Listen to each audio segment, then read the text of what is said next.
بسم اللہ الرحمن الرحیم۔ جان پاکستان ٹی وی کے سامعین و ناظرین السلام علیکم۔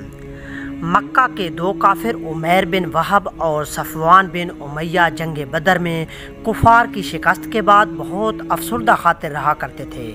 عمیر کا بیٹا مدینہ میں جنگی قیدی بن چکا تھا اور صفوان کا باپ جنگ میں قتل ہو چکا تھا۔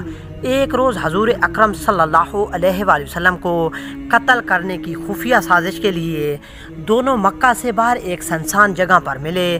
صفوان کہنے لگا، خدا کی قسم اب جینے کا مزہ ہی باقی نہیں رہا۔ عمیر بولا، سچ کہتے ہو؟ اگر میں مقروض نہ ہوتا تو مدینہ جا کر محمد کو قتل کراتا۔ میرا بیٹا وہاں قید میں ہے۔ اس پر صفوان نے کہا، تم قرضوں اور بچوں کی فکر نہ کرو، میں ان کا ذمہ لیتا ہوں، تم بس اپنا کام کر ڈالو۔ عمیر فوراً گھر لوٹا، تلوار اٹھائی، اسے تیز کیا، زہر میں بھجایا اور اونٹ پر سوار ہو کر سیدھا مدینے پہنچا۔ حضرت عمر رضی اللہ تعالی عنہ نے عمیر کے بدلے ہوئے تیور سے اس کی بدنیتی بھانپ لی۔ انہوں نے اس سے زہر آلود تلوار چھین لی اور گردن دبائے اسے حضور اکرم صلی اللہ علیہ وآلہ وسلم کی خدمت میں گھسیٹ لائے۔ آپ صلی اللہ علیہ وآلہ وسلم نے فرمایا، عمیر کو چھوڑ دو۔ پھر عمیر سے کہا، قریب آ جاؤ، کہو کس ارادے سے آئے ہو؟ عمیر بولا، بیٹے کی خبر لینے آیا ہوں۔ آپ صلی اللہ علیہ وآلہ وسلم نے فرمایا، یہ تلوار کیوں لٹکا رکھی ہے؟ کیا تم نے اور صفوان نے مکہ کے فلاں ویرانے میں بیٹھ کر میرے خلاف قتل کی سازش نہیں کی تھی اور اب تم اسی ارادے سے یہاں آئے ہو؟ تم نے یہ نہ سمجھا کہ میرا تو خدا محافظ ہے؟ عمیر یہ باتیں سن کر سناٹے میں آ گیا اور بے اختیار پکار اٹھا، محمد صلی اللہ علیہ وآلہ وسلم، آپ بے شک خدا کے پیغمبر ہیں، باخدا میرے اور صفوان کے سوا کسی اور کو اس سازش کی خبر تک نہ تھی۔ اتنا کہا اور فوراً اسلام قبول کر لیا۔ ایک دفعہ ابو جہل نے لوگوں کو حضور اکرم صلی اللہ علیہ وآلہ وسلم کے خلاف کچھ زیادہ ہی بھڑکا دیا۔ اس نے پھر اعلان کیا کہ وہ اگلے دن ایک وزنی پتھر سے حضور کا خاتمہ کر دے گا۔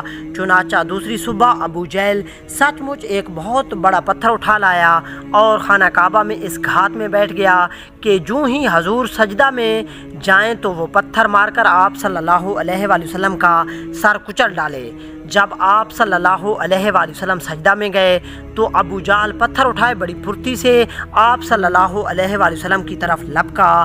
اس کے چند ساتھی پاس ہی کھڑے یہ سب تماشا دیکھ رہے تھے۔ وہ اسی انتظار میں تھے کہ حضور کا اب کام تمام ہوا کہ ہوا، مگر کیا دیکھتے ہیں کہ حضور صلی اللہ علیہ وآلہ وسلم کے عین قریب پہنچ کر ابو جہل نے ایک لخت پلٹا کھایا۔ وہ خوف سے سخت سہما ہوا تھا، اس کا رنگ اڑا جا رہا تھا اور وہ تھر تھر کانپ رہا تھا۔ اس کے دونوں ہاتھ پتھر پر جم چکے تھے۔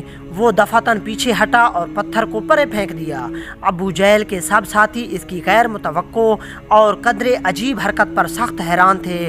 انہوں نے بعد میں اس کے بارے میں پوچھا تو ابو جہل بولا، میں اس کے سر پر کھڑا ہو کر وہ کام کرنے ہی والا تھا جس کا میں نے کل اعلان بھی کر دیا تھا، مگر جو ہی ذرا اور قریب ہوا تو کیا دیکھتا ہوں کہ میرے اور محمد کے درمیان ایک بہت بڑا اونٹ کھڑا ہے۔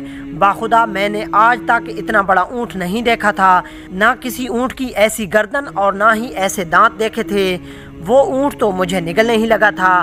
جب حضور اکرم صلی اللہ علیہ وآلہ وسلم سے اس اونٹ کے بارے میں پوچھا گیا تو آپ صلی اللہ علیہ وآلہ وسلم نے فرمایا، وہ تو جبرائیل علیہ السلام تھے۔ ابو جہل ان کے قریب چلا جاتا تو انہوں نے اسے دبوچ لینا تھا۔ یہودی قبیلہ بنو نذیر نے ایک دفعہ ایک فرضی مباحثہ کے دوران حضور اکرم صلی اللہ علیہ وآلہ وسلم پر قاتلانہ حملے کا منصوبہ بنایا۔ چنانچہ انہوں نے آپ صلی اللہ علیہ وآلہ وسلم کو یہ پیغام بھیجا کہ آپ اپنے 3 آدمیوں سمیت ہمارے ہاں آ جائیں اور ہمارے عالموں اور راہبوں سے بحث و مباحثہ کریں۔ اگر ہمارے لوگ آپ کی باتوں سے مطمئن ہو جائیں تو ہم اسلام قبول کر لیں گے۔ حضور صلی اللہ علیہ وآلہ وسلم نے یہ دعوت قبول کر لی اور مقررہ مکان کی جانب روانہ ہو گئے، مگر ابھی راستے ہی میں تھے کہ آپ صلی اللہ علیہ وآلہ وسلم کو اطلاع ملی کہ ان مکار یہودیوں نے تو آپ صلی اللہ علیہ وآلہ وسلم کے قتل کا منصوبہ بنا رکھا ہے اور ہتھیاروں سے پوری طرح مسلح ہو کر گھات میں بیٹھے ہوئے ہیں۔ آپ صلی اللہ علیہ وآلہ وسلم راستے ہی سے واپس لوٹ گئے۔